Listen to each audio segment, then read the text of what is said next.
Bom dia, leitores bons fluidos. Hoje a gente trouxe nossos colunistas, os convidados aqui bem especiais, que é a Sandra Caselato e Yuri Haas. Eles são facilitadores da comunicação não violenta. Eu queria, antes de mais nada, explicar para todo mundo entender o que é a comunicação não violenta. E a sua origem? Da onde que ela vem?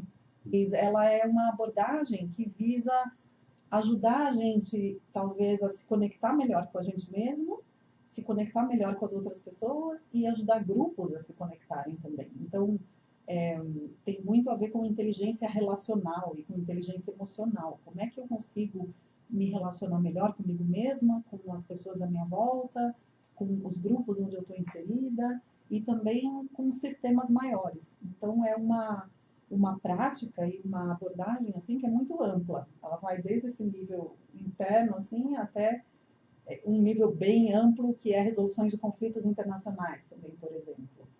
E a CNV, como a gente chama, né, ela foi criada por um psicólogo americano que chama Marshall Rosenberg. Ele começou com esse processo mais ou menos na década de 60, mas é algo que fez parte de pesquisa da vida inteira dele, né? E é algo que está sempre em contínuo processo de transformação. Não é um conhecimento fechado, mas conforme as pessoas vão se aprofundando e experimentando, é um conhecimento muito vivo e muito prático. Eu gosto muito de falar que é mais ou menos como natação, assim, que uma coisa tem esse livro, né, Comunicação Não Violenta, uma coisa é eu aprender a nadar lendo um livro, e outra coisa é eu aprender a nadar entrando na água e experimentando de fato, né? Então, para mim, a comunicação não violenta é muito assim, é algo muito experiencial e vivencial e prático, que conforme eu vou experimentando...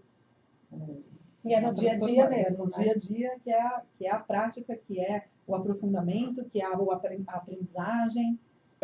Eu gosto de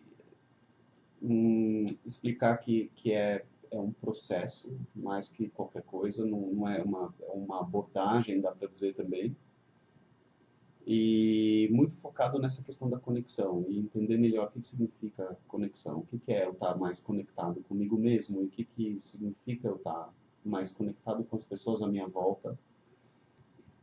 Em primeiro momento, é como se fosse colocar uma lente e enxergar o mundo, enxergar a mim mesmo, os outros, através de uma lente que me mostra mais coisas do que eu estou acostumado a olhar ou a prestar atenção. E nesse sentido,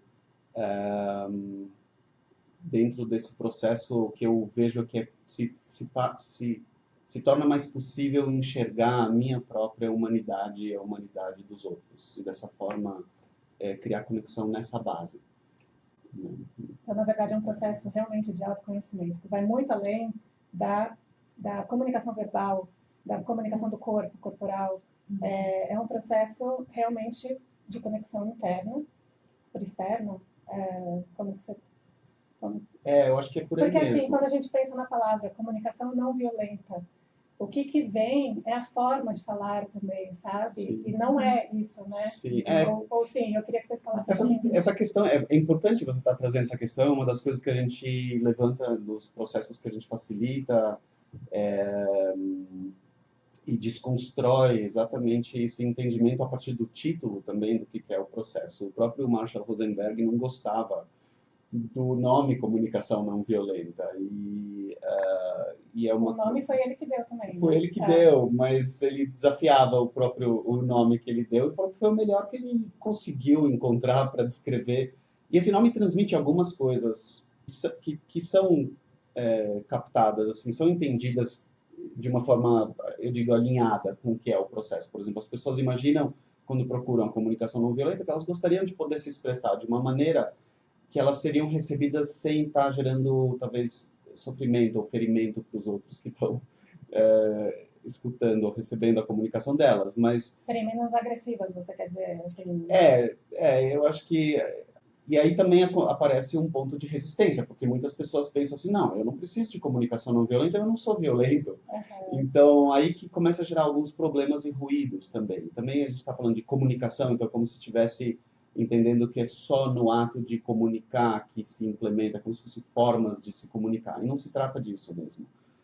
Tem, claro, mudanças na forma da comunicação acontecer, mas a mudança que acontece, ela é uma mudança de percepção, ela é uma mudança de perspectiva interna, de um lugar interno. É como uma mudança de modelo ou paradigma. E aí, uma das consequências é que a forma de se comunicar vai ser afetada por isso também, ela vai mudar. Aquilo que eu vou focar na minha fala e que eu vou pontuar, o que eu estou expressando, e inclusive o que eu estou escutando, que tem essas duas partes desse processo, vai mudar o foco. Onde eu estou colocando o foco da minha escuta, onde eu estou colocando o foco da minha fala, o que eu quero que o outro saiba sobre a minha experiência, sobre o que eu estou passando, sobre o que eu gostaria de ver.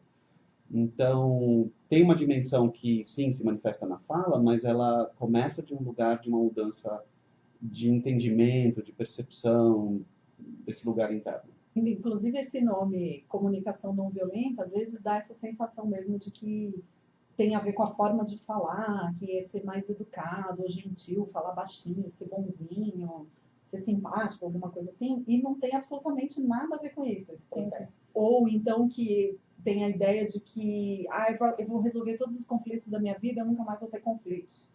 E, na verdade, pelo menos o que aconteceu comigo é que eu passei a ter mais conflitos do que eu tinha antes, quando eu comecei a me envolver com esse processo aqui da comunicação não violenta.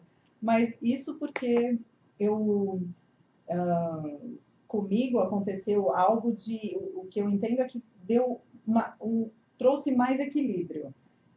Enquanto, por exemplo, eu buscava evitar conflitos externamente, porque eu não sabia o que fazer com eles, ou conflitos culturalmente na nossa sociedade é algo visto como algo perigoso, difícil, a gente não sabe o que fazer com eles, então a gente evita. Então eu cresci dessa maneira, alguma coisa me incomodava, eu deixava passar, deixa para lá, não falo a respeito e as coisas vão indo.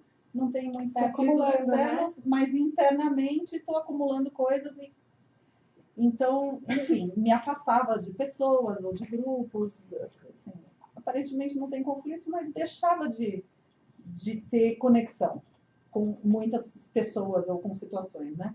Então, o que aconteceu é que eu comecei a falar mais as coisas que estavam acontecendo comigo. E, nesse sentido, começaram a aparecer mais conflitos na minha vida. Por outro lado, também eu comecei a ter mais ferramentas e mais estruturas, saber o que fazer com os conflitos e aproveitar os conflitos como potencialmente algo que pode melhorar a relação. E não como algo destrutivo, perigoso, difícil. Mas algo que tem algo muito valioso no conflito. É como um sinal avisando que tem alguma coisa naquele sistema que precisa ser ajustada, precisa ser olhada, precisa ser cuidada. E, então, essa é uma grande transformação, eu acho, com a comunicação não violenta, de ajudar a gente a ter menos medo de conflitos e saber que os conflitos podem ser coisas muito valiosas e preciosas. E ao mesmo tempo, eu vejo também assim, pessoas que têm muitos conflitos, parece que elas começam a saber também lidar melhor com eles e com outras pessoas, né? E trazer um equilíbrio mesmo. Eu vejo basicamente essas duas coisas. As pessoas que são mais fechadas e não se colocam, não trazem a sua verdade, começam a se colocar mais. E as que costumam trazer as coisas de um jeito que depois se arrependem, também conseguem encontrar uma forma que se sentem melhor consigo mesmas, com a maneira que elas estão se expressando e com a maneira que elas estão interagindo, né?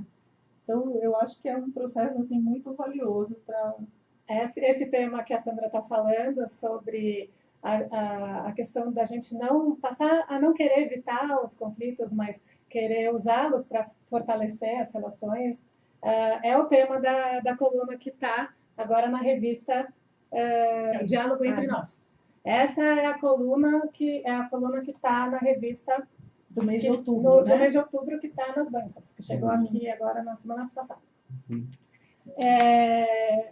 Essa questão do conflito, por exemplo, quando você está pensando ok, você não vai evitar, você vai trabalhar aquele conflito, Mas você precisa da outra, numa relação com outra pessoa. Você precisa que a outra pessoa esteja disposta também a trabalhar esse conflito, talvez da mesma forma. Como que você lida, por exemplo, com agressões de outra pessoa? Na coluna da semana passada, do mês passado, vocês falaram de um caso do próprio Marshall, falei certo? Sim. Que ele estava numa palestra e alguém chamou ele de assassino no meio da palestra sobre comunicação não violenta.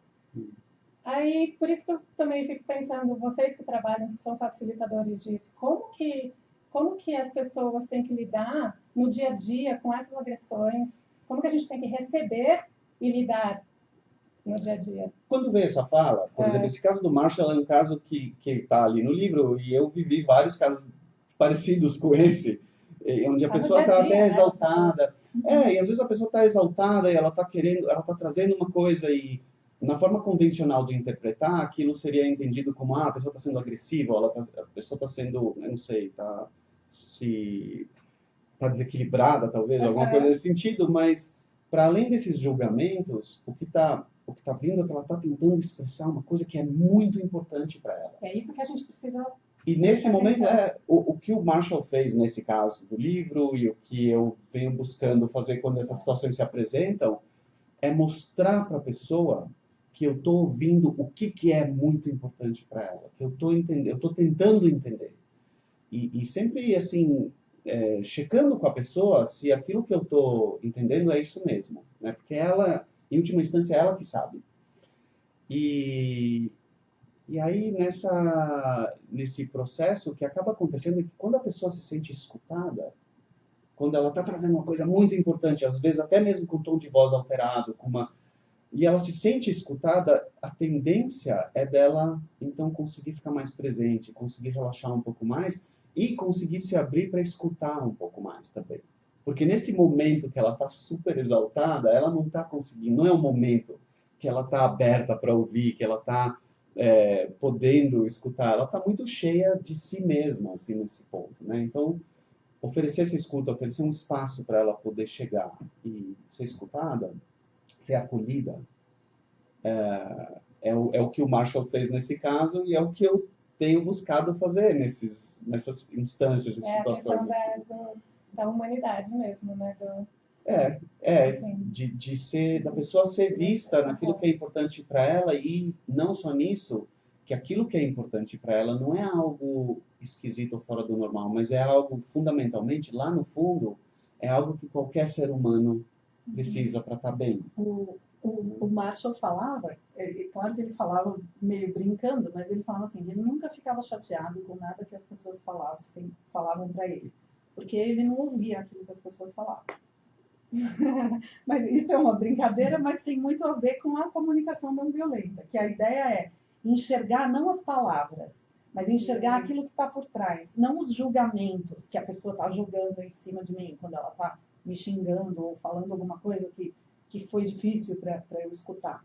Mas o que está por trás daquela expressão da pessoa? O que gera aquela expressão? O que está gerando aquilo? E é isso que é a coisa importante, aquilo que é importante para a pessoa que está lá no fundo, não o que está na superfície.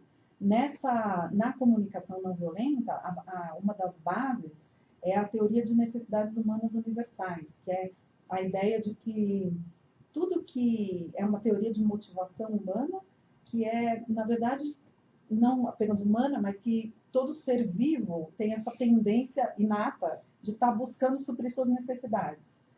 E pode ser valores, a gente pode chamar de valores também, valores humanos universais, mas a teoria se chama necessidades humanas universais, né? Então, elas vão desde coisas como água e necessidades de subsistência, necessidades básicas, mas também necessidades como amor, pertencimento, amizade, conexão, expressão, aceitação. comunicação, aceitação.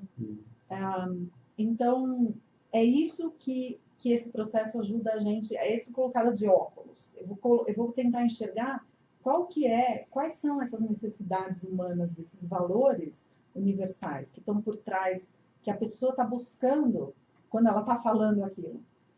que para ela é tão importante, que está movendo ela a se expressar daquela maneira ou a agir de determinada forma.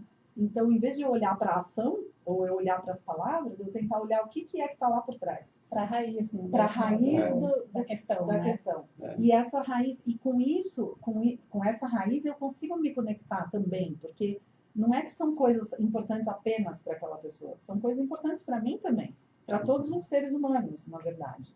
Todos os seres humanos precisam de conexão, de toque, de amizade, de carinho, compreensão, amor, reconhecimento, enfim, tem uma série de coisas, né? E a partir dessa conexão, dá para, assim, quando eu consigo me conectar com isso, eu consigo compreender, a partir daí, transformar a situação.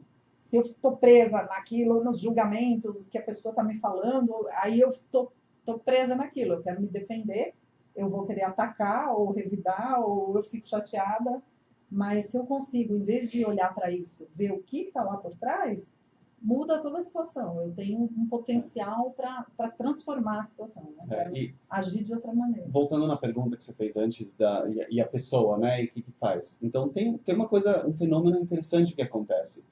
Claro que não se trata de uma mágica, embora às vezes pareça uma mágica, porque as transformações que acontecem quando eu paro de reproduzir e sustentar os scripts convencionais, né? Por exemplo, alguém fala comigo de uma maneira com uma voz mais exaltada, e aí eu vou lá e respondo da mesma forma, e a gente mantém esse vai e volta.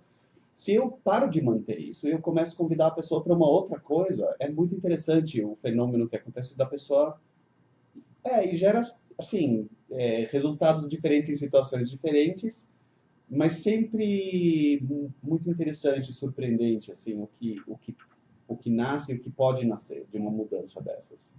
E além desse foco nas necessidades, né, naquilo que move a pessoa, necessidades humanas universais ou valores, tem também o foco nos sentimentos.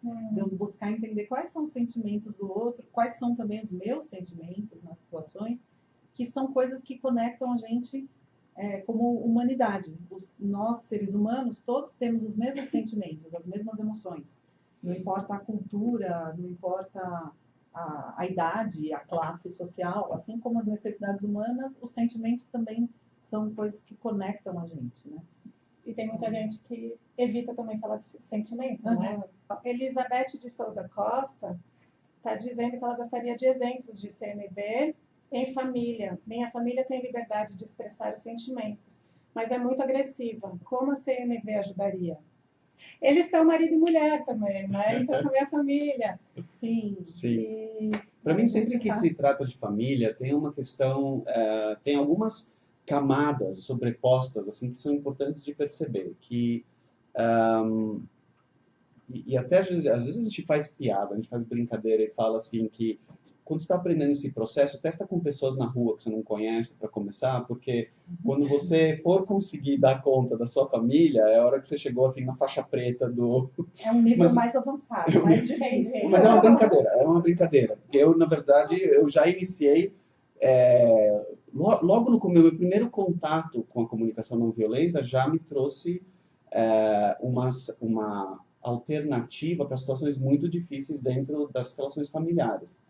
E então tem algumas coisas que acontecem, uns fenômenos que acontecem, por exemplo, quando você tem uma história muito longa com as pessoas ou muito próxima, se perde um pouco essa perspectiva de que a pessoa, antes dela ser a minha tia, a minha mãe, a minha irmã, o meu pai, meu filho, minha filha, minha esposa, minha parceira, elas são pessoas.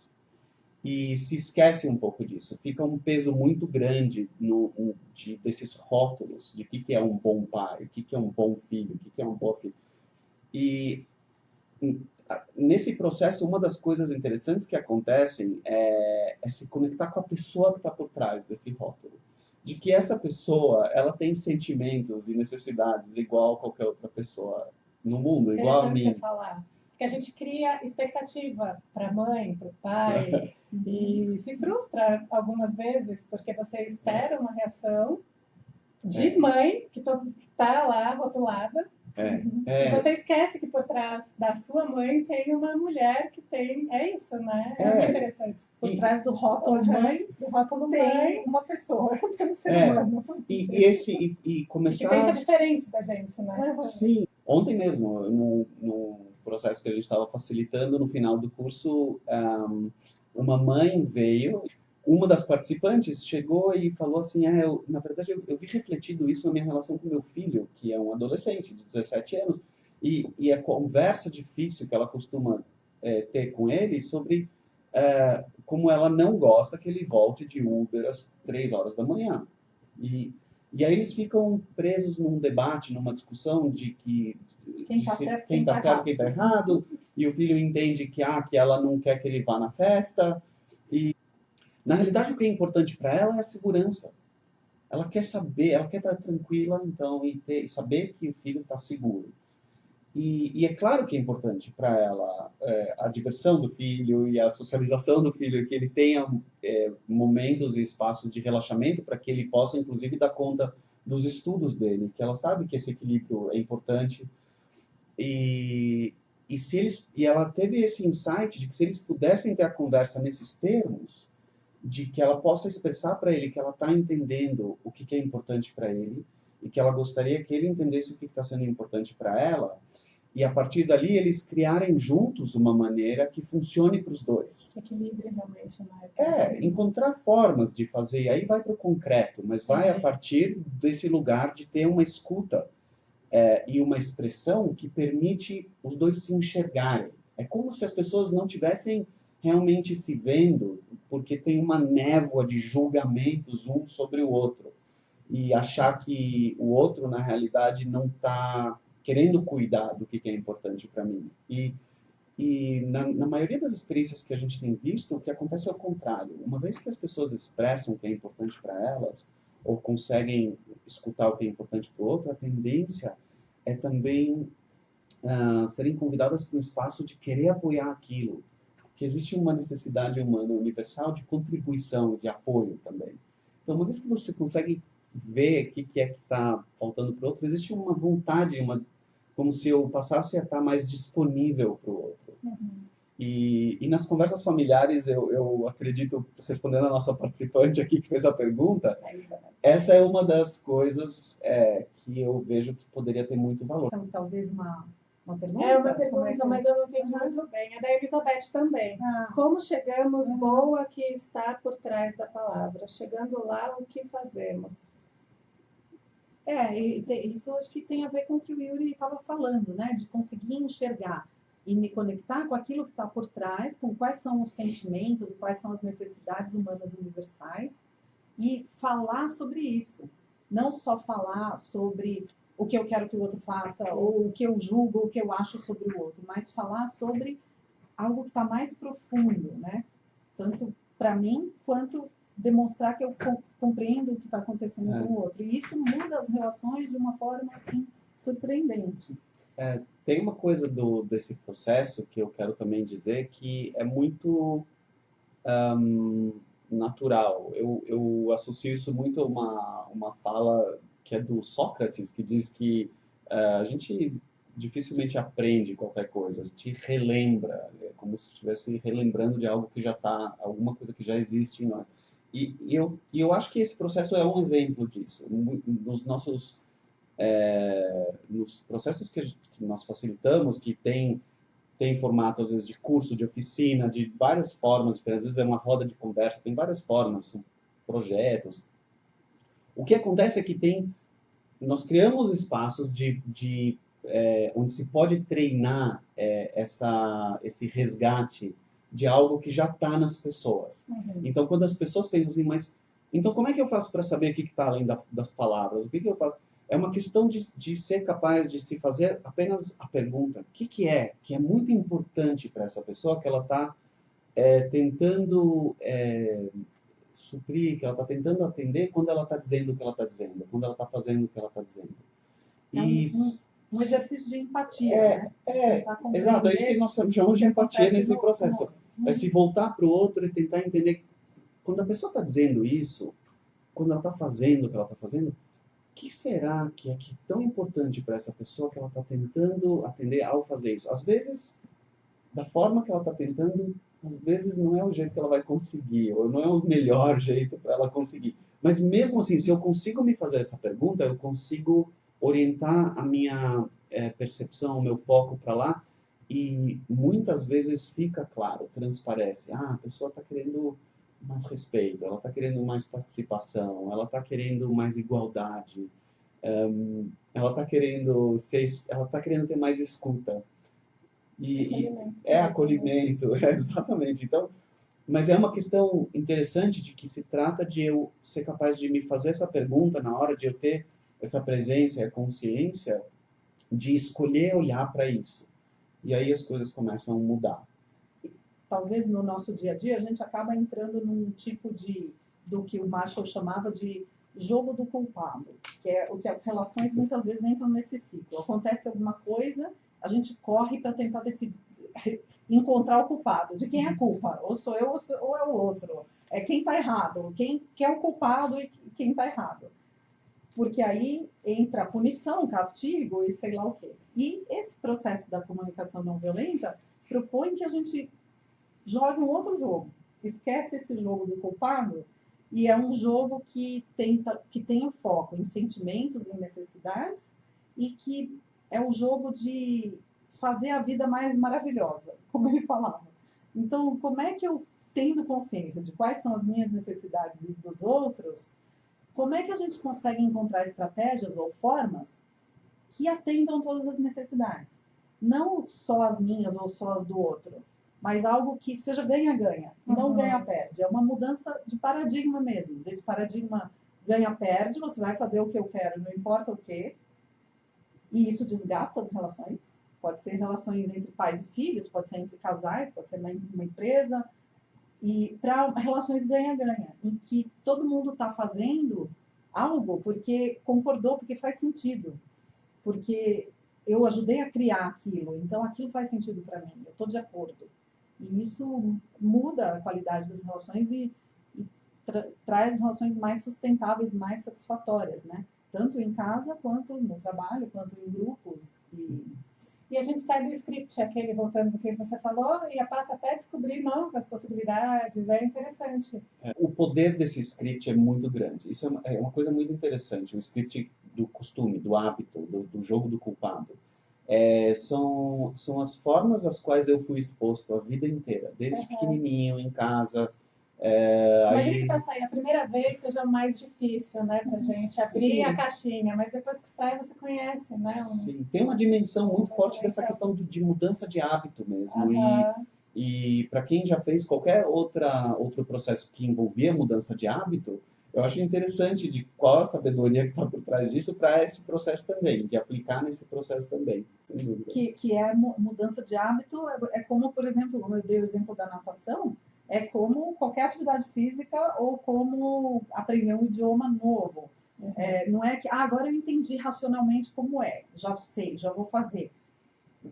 Não é tão automático, é mais ou menos como ir na academia, ou como aprender a fazer uma atividade física, precisa de treino. E não é na primeira vez que eu aprendi a nadar, eu vou atravessar o oceano. Eu vou primeiro começando devagarzinho, eu vou treinando e vou desenvolvendo até que uma hora essa nova linguagem assim, começa a fazer mais parte de mim, começa a integrar mais. E ao mesmo tempo não é algo tão estranho. Todo mundo consegue sentir ou já sentiu alguma vez na vida, essa qualidade de conexão, de se sentir compreendido, eu acredito, ou de conseguir compreender o que está acontecendo com a pessoa. Então, é uma questão de foco e de treino mesmo. Natália Amendola está dizendo que já fez cursos com vocês, ela admira muito o trabalho dos dois e foi de muita valia o curso. É um trabalho constante, muito gratificante. Obrigado, Natália. A Elizabeth também está dizendo que a comunicação não violenta deveria ser ensinada nas escolas. Eu também acho.